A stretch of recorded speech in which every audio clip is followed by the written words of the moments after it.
करवा चौथ की कहानी। देवी करवा अपने पति के साथ तुंगभद्रा नदी के पास रहती थी। एक दिन करवा के पति नदी में स्नान करने गए तो एक मगरमच्छ ने उनका पैर पकड़ लिया और नदी में खींचने लगा। मृत्यु करीब देखकर करवा के पति करवा को पुकारने लगे। करवा दौड़कर नदी के पास पहुंची और पति को मृत्यु के मुख में ले जाते मगर को देखा। करवा ने तुरंत एक कच्चा धागा लेकर मगरमच्छ को एक पेड़ से बांध दिया। करवा के अस्तित्व के कारण मगरमच्छ कच्चे धागे में ऐसा बंधा कि टस से मस नहीं हो पा रहा था। करवा के पति और मगरमच्छ दोनों के प्राण संकट में फंसे थे। करवा ने यमराज को पुकारा और अपने पति को जीवन दान देने और मगरमच्छ को मृत्यु दंड देने के लिए कहा। यमराज ने कहा, मैं ऐसा नहीं कर सकता क्योंकि अभी मगरमच्छ की आयु शेष है और तुम्हारे पति की आयु पूरी हो चुकी है। क्रोधित होकर करवा ने यमराज से कहा, अगर आपने ऐसा नहीं किया तो मैं आपको श्राप दे दूंगी। सती के श्राप से भयभीत होकर यमराज ने तुरंत मगरमच्छ को यमलोक भेज दिया और करवा के पति को जीवन दान दिया। इसलिए करवा चौथ के व्रत में सुहागिन स्त्रियां करवा माता से प्रार्थना करती है कि हे करवा माता, जैसे आपने अपने पति को मृत्यु के मुख से वापस निकाल लिया वैसे ही मेरे सुहाग की भी रक्षा करना। करवा माता की तरह सावित्री ने भी कच्चे धागे से अपने पति को बट वृक्ष के नीचे लपेट कर रखा था। कच्चे धागे में लिपटा प्रेम और विश्वास ऐसा था कि यमराज सावित्री के पति के प्राण अपने साथ लेकर नहीं जा सके। सावित्री के पति के प्राण को यमराज को लौटाना पड़ा और सावित्री को वरदान देना पड़ा कि उनका सुहाग हमेशा बना रहेगा और लंबे समय तक दोनों साथ रहेंगे। प्रेम से बोलिए गणेश भगवान की जय, करवा चौथ माता की जय। प्यारे भक्तों, अब श्रवण करें अखंड सौभाग्य प्रदान करने वाली वट सावित्री व्रत कथा। भद्र देश के एक राजा थे जिनका नाम अश्वपति था। भद्र देश के राजा अश्वपति के कोई संतान न थी। उन्होंने संतान की प्राप्ति के लिए मंत्र उच्चारण के साथ प्रतिदिन 1,00,000 आहुतियां दी। 18 वर्षों तक यह क्रम जारी रहा। इसके बाद सावित्री देवी ने प्रकट होकर वर दिया कि राजन, तुझे एक तेजस्वी कन्या पैदा होगी। सावित्री देवी की कृपा से जन्म लेने के कारण से कन्या का नाम सावित्री रखा गया। कन्या बड़ी होकर बेहद रूपवान हुई।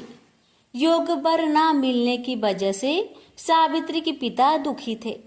उन्होंने कन्या को स्वयं वर तलाशने भेजा। सावित्री तपोवन में भटकने लगी। वहां साल्व देश के राजा धूम्रसेन रहते थे क्योंकि उनका राज्य किसी ने छीन लिया था।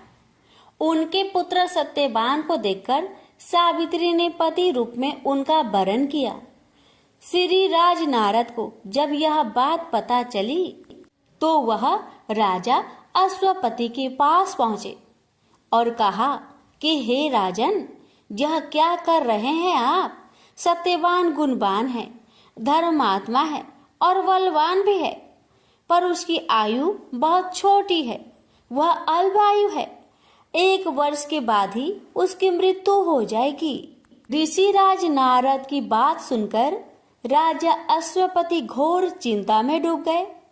सावित्री ने उनसे कारण पूछा तो राजा ने कहा, पुत्री, तुमने जिस राजकुमार को अपने वर के रूप में चुना है वह अल्प आयु है। तुम्हें किसी और को अपना जीवन साथी बनाना चाहिए। इस पर सावित्री ने कहा कि पिताजी, आर्य कन्याएं अपने पति का एक बार ही वरण करती है। राजा एक बार ही आज्ञा देता है और पंडित एक बार ही प्रतिज्ञा करते हैं और कन्यादान भी एक ही बार किया जाता है। सावित्री हठ करने लगी और बोली, मैं सत्यवान से ही विवाह करूंगी। राजा अश्वपति ने सावित्री का विवाह सत्यवान से कर दिया। सावित्री अपनी ससुराल पहुंचते ही सास ससुर की सेवा करने लगी। समय बीतता चला गया।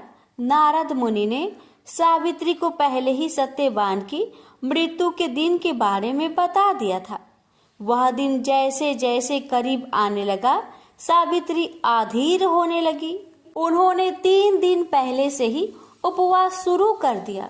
नारद मुनि द्वारा कथित निश्चित तिथि पर पितरों का पूजन किया। हर दिन की तरह सत्यवान उस दिन भी लकड़ी काटने जंगल चले गए। साथ में सावित्री भी गई। जंगल में पहुंचकर सत्यवान लकड़ी काटने के लिए एक पेड़ पर चढ़ गए। तभी उसके सिर में तेज दर्द होने लगा। दर्द से व्याकुल सत्यवान पेड़ से नीचे उतर गए। सावित्री अपना भविष्य समझ गई। सत्यवान के सिर को गोद में रखकर सावित्री सत्यवान का सिर सहलाने लगी। तभी वहां यमराज आते दिखे। यमराज अपने साथ सत्यवान को ले जाने लगे। सावित्री भी उनके पीछे पीछे चल पड़ी। यमराज ने सावित्री को समझाने की कोशिश की। यह विधि का विधान है, लेकिन सावित्री नहीं मानी। सावित्री की निष्ठा और पति परायणता को देखकर यमराज ने सावित्री से कहा, हे देवी, तुम धन्य हो, तुम मुझसे कोई भी वरदान मांगो। सावित्री ने कहा कि मेरे सास ससुर वनवासी और अंधे हैं, उन्हें आप दिव्य ज्योति प्रदान करें। यमराज ने कहा, ऐसा ही होगा, जाओ, आप लौट जाओ। लेकिन सावित्री अपने पति सत्यवान के पीछे पीछे चलती रही। यमराज ने कहा, देवी, तुम वापस जाओ। सावित्री ने कहा, भगवान, मुझे अपने पति देव के पीछे पीछे चलने में कोई परेशानी नहीं है। पति के पीछे चलना मेरा कर्तव्य है। यह सुनकर उन्होंने फिर से उसे एक और वर मांगने के लिए कहा। सावित्री बोली, हमारे सास ससुर का राज्य छीन गया है, उसे पुनः वापस दिला दे। यमराज ने सावित्री को यह वरदान भी दे दिए और कहा, अब तुम लौट जाओ। लेकिन सावित्री पीछे पीछे चलती रही। यमराज ने सावित्री को तीसरा वरदान मांगने को कहा। इस पर सावित्री ने 100 संतानों और सौभाग्य का वरदान मांगा। यमराज ने इसका वरदान भी सावित्री को दे दिया। सावित्री ने यमराज से कहा कि हे प्रभु, मैं एक पतिव्रता पत्नी हूँ और आपने मुझे पुत्रवती होने का आशीर्वाद दिया है। यह सुनकर यमराज को सत्यवान के प्राण छोड़ने पड़े और यमराज अंतर्ध्यान हो गए और सावित्री उसी वट वृक्ष के पास आ गई जहाँ उसके पति का मृत शरीर पड़ा था।